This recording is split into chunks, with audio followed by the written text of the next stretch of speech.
ఈ పునరుద్ధాన ఆరాధనలో పాల్గొన్న ప్రతి బిడ్డని దేవుడి నాలుగా దీవించి ఆశీర్వదించిన గాక.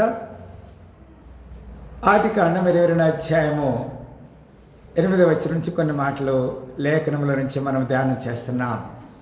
రైట్, చదవండి. అబ్రహాము, నా కుమారుడా. రైట్, ఇక్కడ ఈ మాటని దేవుని యొక్క లేఖనంలో మనం చూడగలుగుతున్నాము. ప్రియులారా, అబ్రహాము దేవుని మాటకి లోబడి దేవుడు చెప్పినట్లుగా ఆయన చేశాడు. తన ఏకైక కుమారుణ్ణి దేవుడు బలిగా అడిగాడు. కొన్నిసార్లు మనము దేవుడు అడిగిన విషయాన్ని దేవునికి ఇవ్వలేకపోతున్నాం, దాచిపెట్టుకుంటున్నాం. నీ సమయము దేవునికి కావాలి, నీ బలము దేవునికి కావాలి, నీ తలాంతు దేవునికి కావాలి, నీ ధనము దేవునికి, అది దేవునిది. అది నీ సమయం అంటే ఆదివారం దినమున సండే స్కూల్ పిల్లలకి 1 గంట సేపు మనం సమయం వీలైపోతున్నాం. 9 గంటల నుంచి 10 గంటల వరకు 1 గంట సేపు.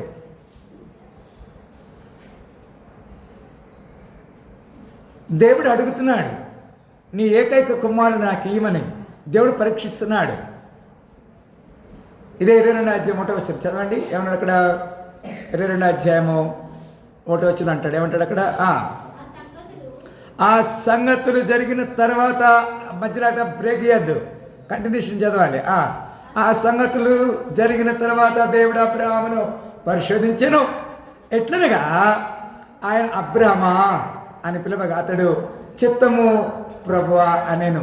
ఏమన్నాడు అప్పుడు ఆయన, నీకు ఒక్కడై ఉన్న నీ కుమారుని అనగా నీవు ప్రేమించి సాకుని తీసుకొని మరి ఆ దేశమునకు వెళ్ళి అక్కడ నేను నీతో చెప్పబో పర్వతంలో ఒకదాని విధాన బలిగా అతని.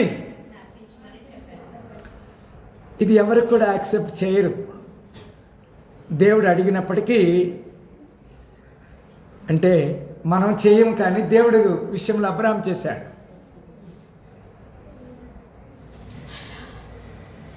మనకి కాళ్ళు రెక్కలు బలము ఉన్నాయంటే మనం పని చేసుకుంటున్నాం. పని చేసుకుంటున్నప్పుడు పనిలో నుంచి ఏం ఏం ఏం భాగం చెల్లించమని చెప్పాడు దేవుడు? ఒక మాట మీరు చెప్పండి. ఏం చెప్పాడు రమ్మా?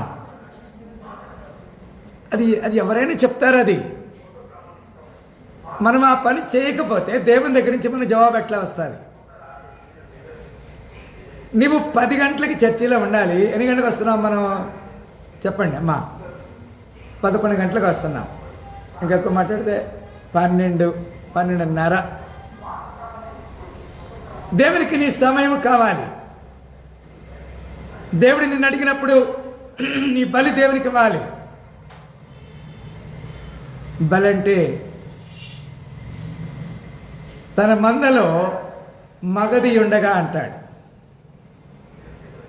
కుంటిదానిని గ్రుడ్డిదానిని తీసుకొచ్చి అర్పించు వంచకుడు, అర్పించువాడు వంచకుడు అంటున్నాడు. దేవునికి ప్రథమ ఫలము మనకు అర్పించాలి కదా. అబ్రహాం యొక్క మొదటి కుమారుడిని నువ్వు నాకు బలిగా ఇవ్వమని చెప్పాడు.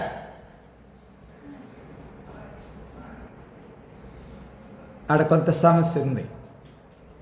నీకున్నటువంటి తలంతు, పాట పాడే తలంతు ఉండొచ్చు, వాక్యం చెప్పే తలంతు ఉండొచ్చు, కీర్తన భాగం చెప్పే తలంతు ఉండొచ్చు, సండే స్కూల్ పిల్లల్ని పోగు చేసి వారికి చక్కని ఒక స్కిట్ లేకపోతే ఒక చక్కని స్టోరీ వారికి చెప్పే అవకాశం ఉంది.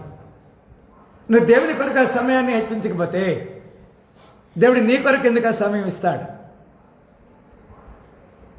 నువ్వు కొంచెంలో నమ్మకం లేకపోతే నీకెందుకు దేవుడు అత్యధికంగా అంటిస్తాడు? అబ్రహాము నీ 12వ అధ్యాయం 1వ వచనం అంటాడు. చూడండి, ఆదికాండము 12వ అధ్యాయము 1వ వచనం ఈ విధంగా రాయబడినది. అంటాడు, నీ దేశము నుండి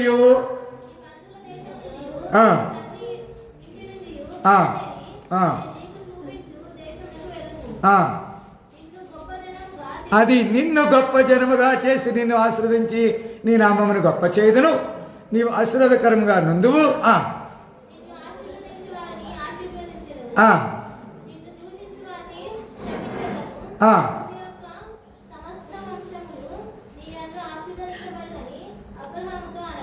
Every nation will be prosper through your name. నీ నామాన్ని అన్ని నామముల కంటే పైనామముగా హెచ్చిస్తానని చెప్పాడు. పిల్లరా, ఇక్కడ తన కుమారుని బలిగా అడిగినప్పుడు ఏమాత్రం కూడా సంశయపడకుండా అతను వచ్చేసాడు కదండి. అబ్రహాము నా కుమారుడా, దేవుడే దహన బలికి గొర్రెపిల్లను చూచుకుని చెప్పాను. గొర్రెపిల్లని దేవుడు చూసుకుంటాడు. God will take care. ఆదికాండం 18:14 విధంగా రాయబడింది. 18వ అధ్యాయము 14 వచ్చి విధంగా రాయబడింది. యెహోవాకు అసాధ్యమైనది ఏదైనా ఉన్నదా?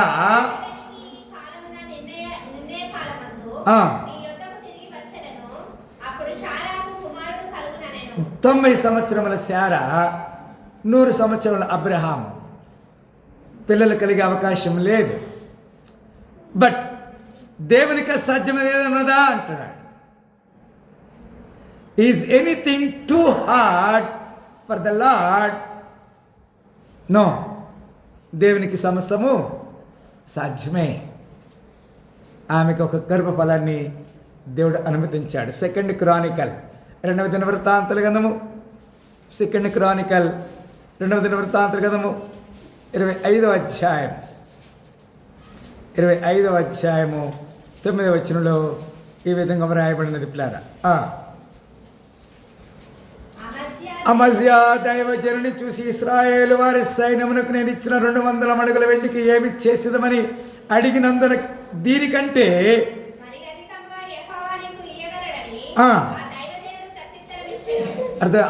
అర్థం చేసుకోండి. ఆమె చెప్పిన హల్లెలూయా.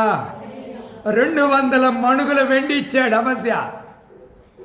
200 మణుగులు అంటే తెలుసు కదా, వడ్లుని మనం మణుగులతో తోస్తాం. పెద్ద పెద్ద తూములు ఉంటాయి. 200 మణుగుల వెండి ఇచ్చాడు దేవునికి. అక్కడ అంటే దైవజనుడు అంటాడు, నీకు మరీ రెట్టింపు ఇస్తాడు, అధికముగా ఇస్తాడని చెప్తున్నాడు. మత్తయి 19:26, మత్తయి సువార్త 19వ అధ్యాయము 26వ వచనం.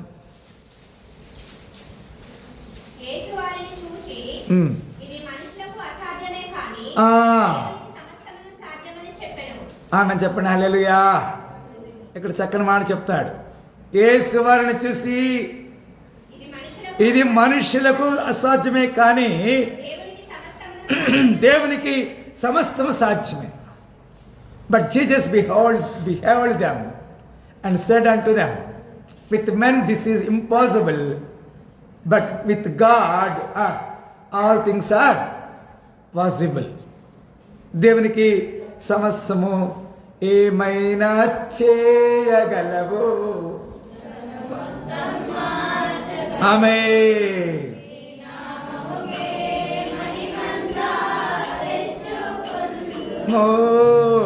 ఏమైనా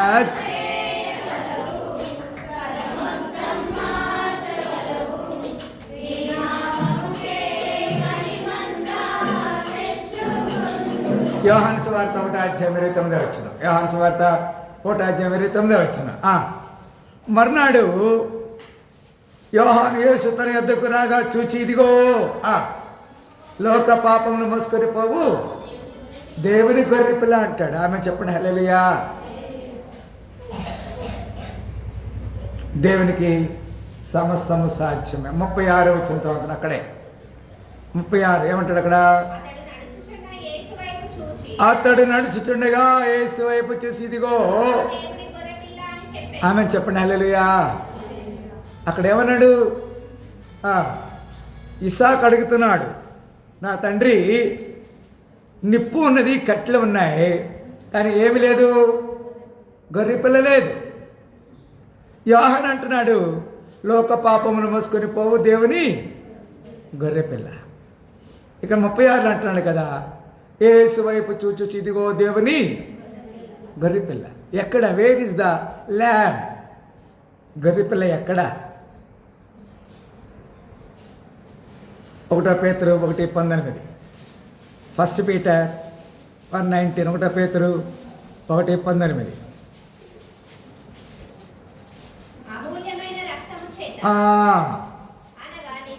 అమూల్యమైన రక్తము చేత అనగా నిర్దోషమును నిష్కళంకమునగు గొర్రెపిల్ల వంటి. ఎవరండి ఇక్కడ? గొర్రెపిల్ల. గొర్రెపిల్ల ఎక్కడ? గొర్రెపిల్ల వంటి క్రీస్తు రక్తము చేత విమోచించబడతాడు. మీరు ఎరగరు కదా? గొర్రెపిల్ల రక్తము. అక్కడ 20-21 కూడా చదువుతున్నా.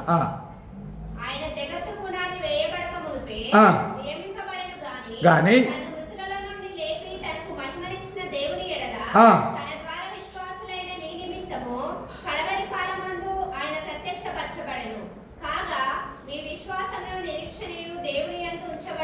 ఆమె చెప్పండి. హల్లెలూయా.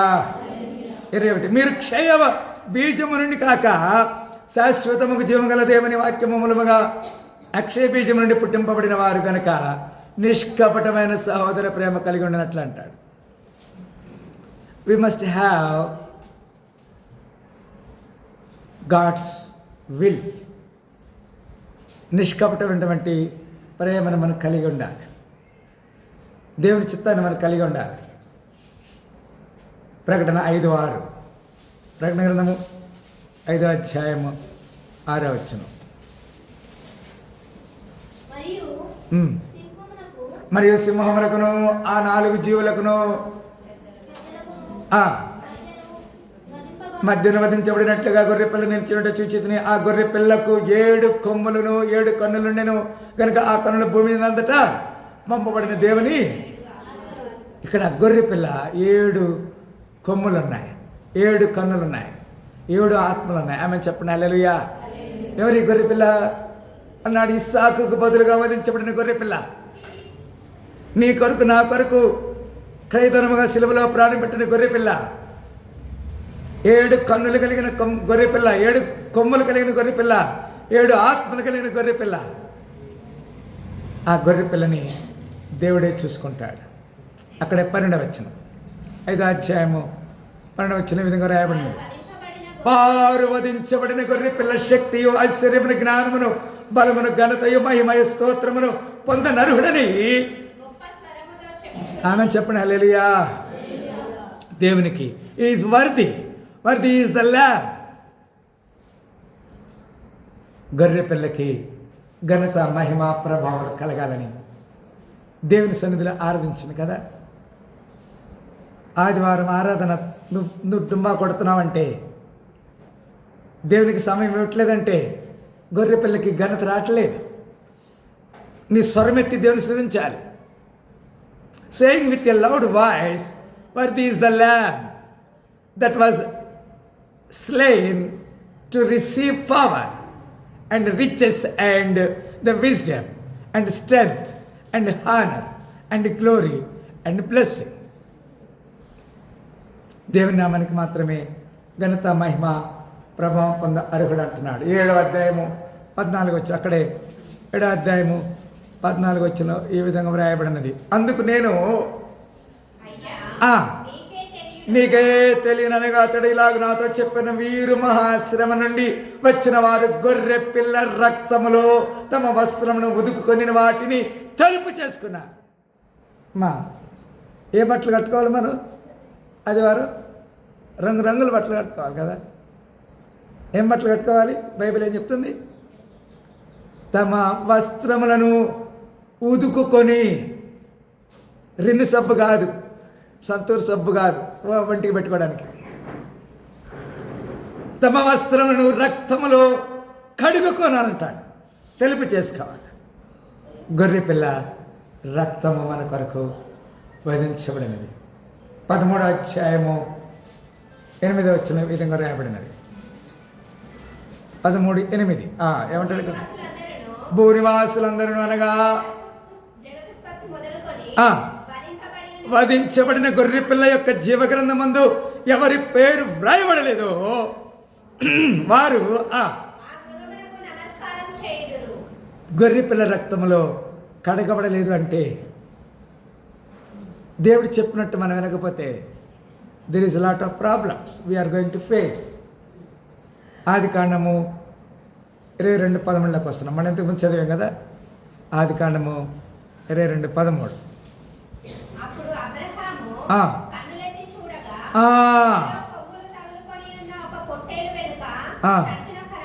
అబ్బా ఎంత చక్కని అద్భుతం ప్రేరా. 22:13 అక్కడ అంటాడు కదా, అప్పుడు అబ్రహాము కన్నులెత్తి చూడగా పొదలో కొమ్ములు తగులుకొని ఉన్న ఒక పొట్టేలు వెనుక తట్టున కనబడెను. అబ్రహాం వెళ్ళి ఆ పొట్టేలును పట్టుకొని తన కుమారునికి మార్గం చేసింది. గొర్రె పిల్లని యెహోవా చూసుకుంటాడు. దేవుడే గొర్రె పిల్లని చూసుకుంటాడు. He will take care. 14 కూడా అక్కడ అబ్రహాం ఆ చోటికి ఏమని చెప్పాడు? యెహోవా ఈరే అన్నిటిని చూచుకొనును ఆమె చెప్పండి. హల్లెలూయా. ఆ చోటుకి ఏమని పేరు పెట్టాడండి? యెహోవా ఈరే అనే పేరు పెట్టాను. అందుచేత యెహోవా పర్వతమని చూచుకున్నాను నేటి వరకు చెప్పబడుచున్నాం. నిర్గమ 12:3 ఇంకొక 2 మాటలు నా దగ్గర ఉన్నాయి. నిర్గమ 12:3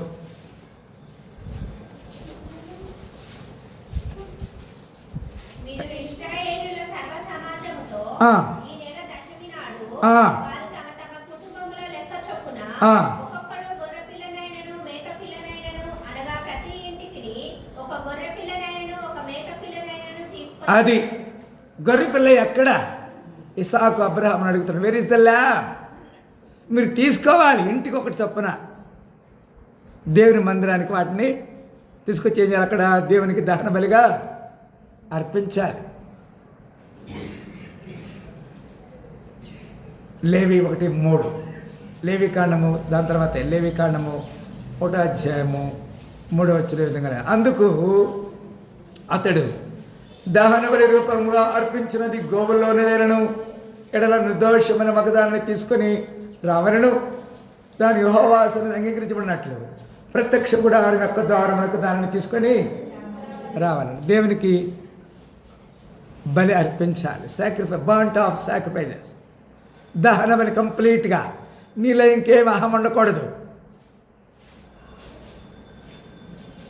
మనం పూర్తిగా దహించబడాలి. సంఖ్యాకాండం 23:3 దాని తర్వాతే సంఖ్యాకాండము 23:3 ఈ విధంగా రాయబడినది. మరి బిలాము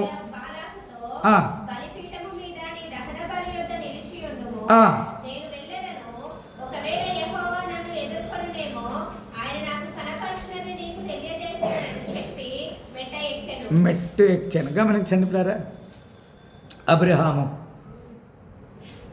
తన బలి కొరకు దేవుడు పొదలో చిక్కుకున్నటువంటి ఒక గొర్రె పొట్టేలు దొరికినది. ఇక్కడ బిలాము రాజు చెప్పినట్లుగా బాలాకు రాజు చెప్పినట్టు బిలాము ఏం చేస్తున్నాడు? బలి అర్పిస్తానికి వచ్చాడు. కానీ దేవుడు నాకు ఏం చెప్తాడు అది నీకు చెప్తానని చెప్పాడు. ఇక్కడ 22 ఆదికాండము 8 మొట్టమొదటి చూసాం కదా. ఆదికాండము 22:8 మొట్టమొదటి మనం చూసాం. ఏమన్నాడు అక్కడ?